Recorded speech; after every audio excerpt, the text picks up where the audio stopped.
Latterly, thanks for joining us. Well, it seems some members of the board of directors of the National Insurance Board were in the dark about the bonuses awarded to NIB Director Algernon Cargill over the past 2 years. In fact, John Pinder, who also served on the previous board of directors chaired by Patrick Ward, says he wasn't aware executives were even given bonuses. I went through some minutes just to ensure that I didn't miss anything. I was talking to one of my colleagues who also sat on the board to ask them if anything happened in one or two meetings that I may have missed.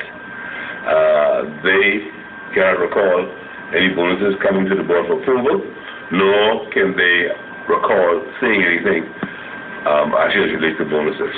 It was kind of surprising to me the amount of bonuses some of those persons received, because I saw a person who received bonus based on what I saw posted on the internet. The person who I saw receive bonus, I don't know why they had to receive that kind of bonuses based on the task that they had to perform at NIB. You know, I'll leave it at that. I don't want to go into any detail. However, Mr. Pinder explains that this doesn't mean executives may have been able to negotiate bonuses in their contractual agreements. If a contract speaks to bonuses, then they will comply with the terms and conditions of a contract or best practices. If that's something that is a culture in an organization where bonuses are paid, it doesn't necessarily come to the board for approval, but the board should be made aware at some point as to what bonuses was paid and what amounts was paid to each individual. And if this was so in Mr. Cargill's case and this came to the board, Mr. Pinder says he still wouldn't have approved the bonuses, which he described as exorbitant, especially considering NIB's financial state.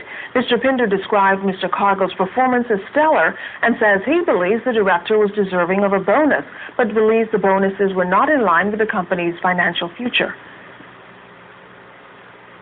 The Progressive Liberal Party, Bradley Roberts, says Prime Minister Perry Christie made the right decision when he called for an independent forensic audit of the National Insurance Board in light of recent allegations.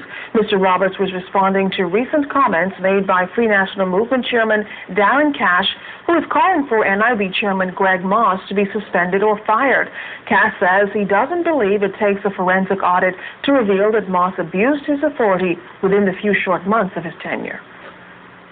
The fact of the matter is that there is evidence that the authority of the National Insurance Board was undermined by the former FNM political directorate in contravention of the National Insurance Act and established guidelines of corporate governance of the board.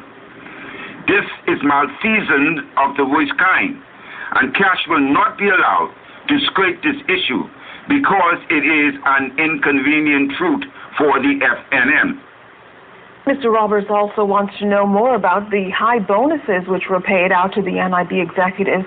He's challenging Cash to justify the nearly $200,000 per year which was paid to former NIB Director Algernon Cargill. That amount of money to improve the rate of compliance, he says, isn't justifiable.